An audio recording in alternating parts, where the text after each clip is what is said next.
याविषयी आपलं काय मत आहे? ज्यांचा धर्म आहे ते करतील, पण ही मुस्लिम विरुद्ध हिंदू किंवा हिंदू विरुद्ध ओबीसी अशी लढाई आम्ही होऊन देणार नाही. या महाराष्ट्रात शाहू फुले आंबेडकरांचा जन्म झाला आहे. समतामूलक समाज निर्माण व्हावा अशी राष्ट्रीय समाज पक्षाची भूमिका आहे आणि आम्ही त्यांना जशास तसं उत्तर द्यायचा सक्षम राहण्याचा प्रयत्न करू. आपण असल्या आयऱ्या गैऱ्याच्या ह्याच्यावर आपण व्हॅल्यू द्यायची काही गरज नाही. आपण आणि समतामूलक समाज आहे, इथं हिंदू असेल मुसलमान असेल असा जातीवाद करण्याची गरज नाही. आणि त्यांनी देखील मंडळींनी त्यांच्या पक्षाच्या लोकांनी देखील त्यांना कान टोचलं पाहिजेत की अशा अशा गोष्टीचं असं नाही झालं पाहिजे.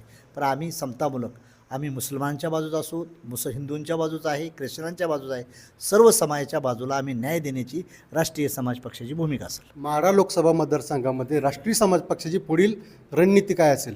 आम्ही जिल्हा परिषद, पंचायत समिती, नगरपालिका, आमदारकी, खासदारकी लढवणार आहे. भारतातच आम्ही 543 जागा लढवण्याचा प्रयत्न करणार आहे. त्यामुळे माढा त्याच यात आहे, त्यामुळे माढा आम्ही त्याच लेवलनं लढवण्याचा प्रयत्न करू. धन्यवाद जानकर साहेब, आपण सातवी चॅनलला वेळ दिला. हे बच्चू कडू हे माझे मित्र आहेत, ते बी संघर्षातून वर आले, त्यांचा एक पक्ष आहे. राजू शेट्टी बी एक संघर्षातून आलेला आहे.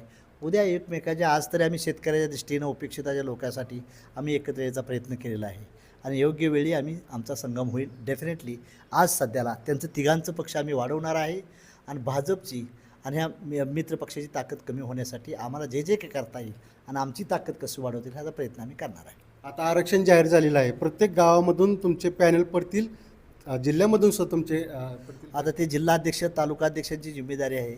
बहुतांश ठिकाणी, आमच्या सर्वच ठिकाणी आम्ही जिल्हा ग्रामपंचायतपासून ते लोकसभेपर्यंत आम्ही आमचं पॅनल लढवणार आहे राष्ट्रीय समाज पक्षाचं. धन्यवाद साहेब, आपण सातवी चॅनलला वेळ दिला त्याबद्दल आपला मनपूर्वक आभार.